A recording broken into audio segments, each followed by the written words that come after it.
When I make things online and when I go on other people's podcasts and when I create things and whenever anybody references me online, people tend to use the same word over and over and over.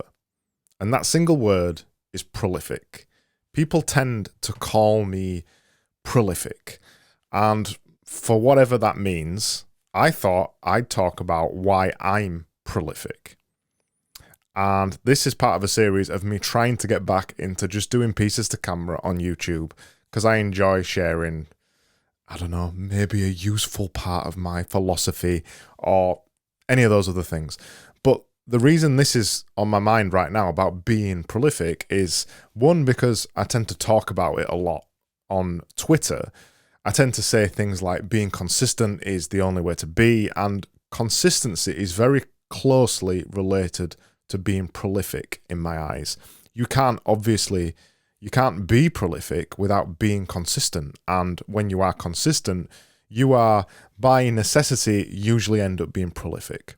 So I want to talk about this idea of being prolific online and what it really means and why I'm prolific. Give you a bit of background.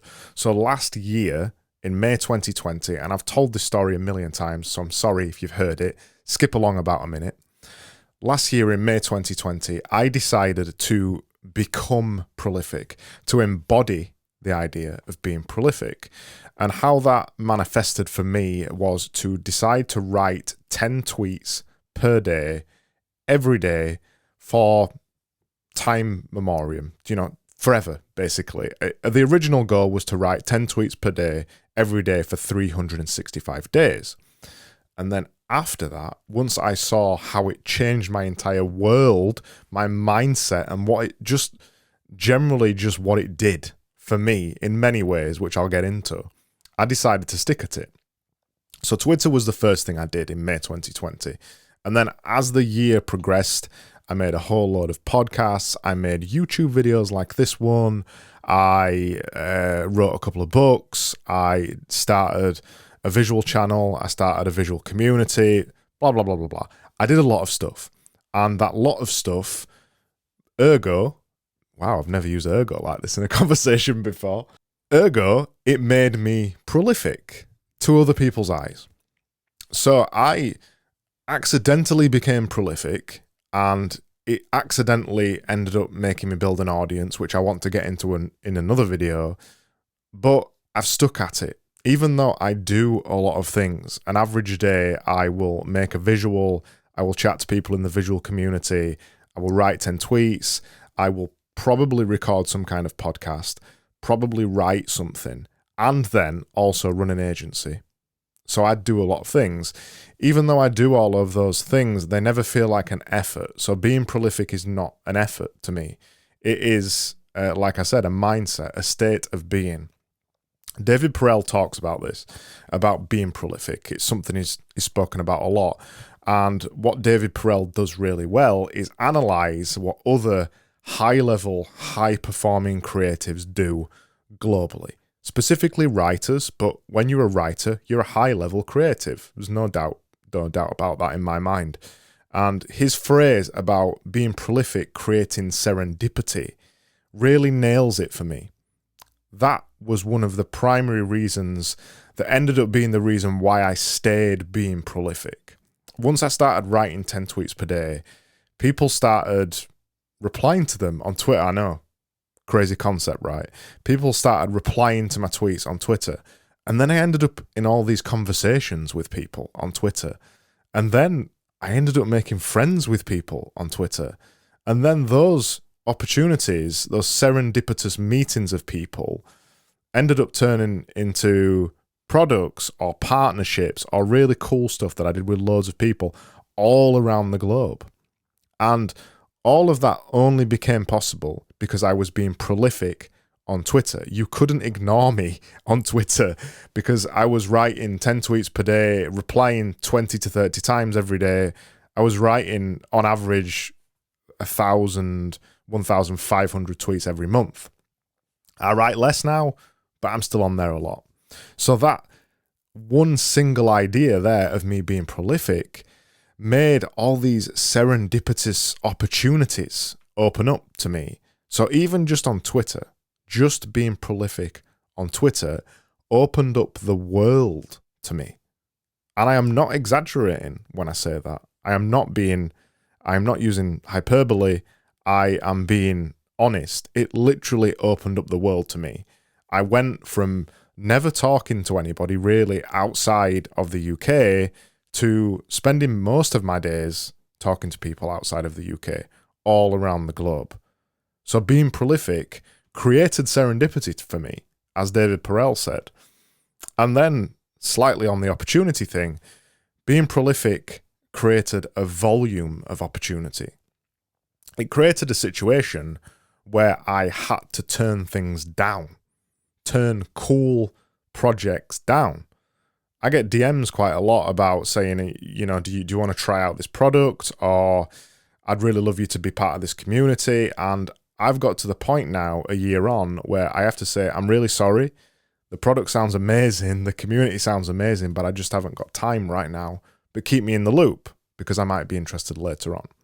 So being prolific, not just on Twitter, but making podcasts and making other content and videos, etc., has led to an abundance of opportunity for me. It's led to this opposite situation that I have never experienced in my entire 15-year career as a designer, where I don't go hunting for the opportunities anymore, because every day I am on Twitter and on YouTube and in people's ears in podcasts and in people's email inboxes in an email, and also creating images, because I am literally everywhere all the time. It connects me with people who think the same way as me. This is not a unique concept. This is something that a lot of people have already discovered before me, but it was unique to me and it was surprising. And in practice, it never gets old. It seriously never gets old. It's a lot of fun. So now I am surrounded by an abundance of people who think like me, who know exactly what I like, purely because I chose to be prolific. Purely because I chose to start making things and putting them out into the world. If that's not magic, I don't know what is, seriously. And then the other final two things I want to mention about why I'm prolific. The first one is because all of the time in my career, when I've chosen not to be prolific, I have been a lesser person in some way. And what I mean by that is, I mean that my mind has been less. I've been less sharp with my ideas. I've been less creative in my job. I've been just less of a human, almost.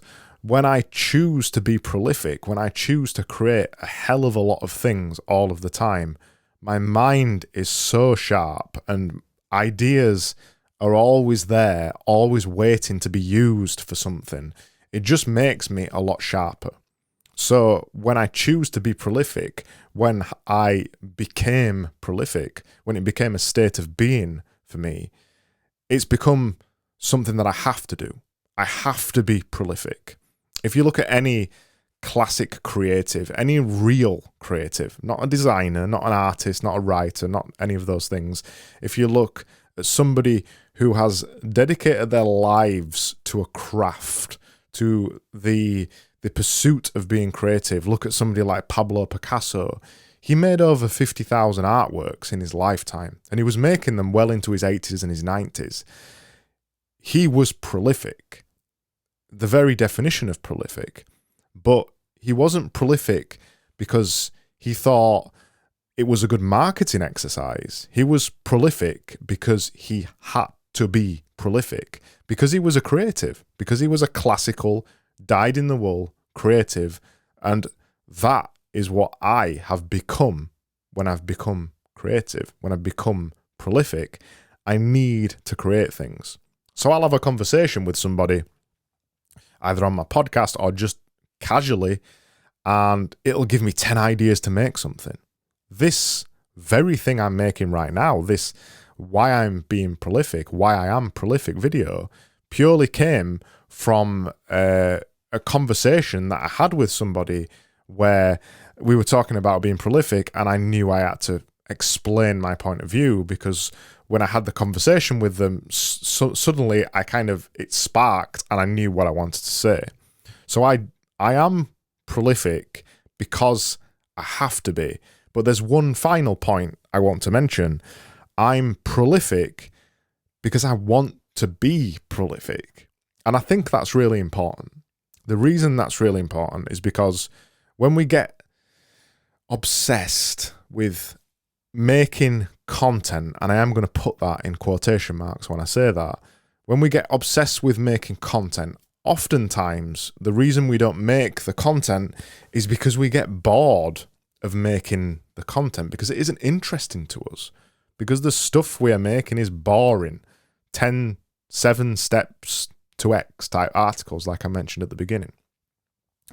When we suddenly decide to pursue our interests, like I've done, when we make the decision to step into the state of being of prolific, you have to create, but you have to create because you want to create. And that, my friends, is a very, very magical place to be. It really is. I wouldn't change it for the world. I've been doing this for over a year now, way over a year. As I said, I started May 2020, and over that time, I've never felt a second of burnout or regret or anxiety.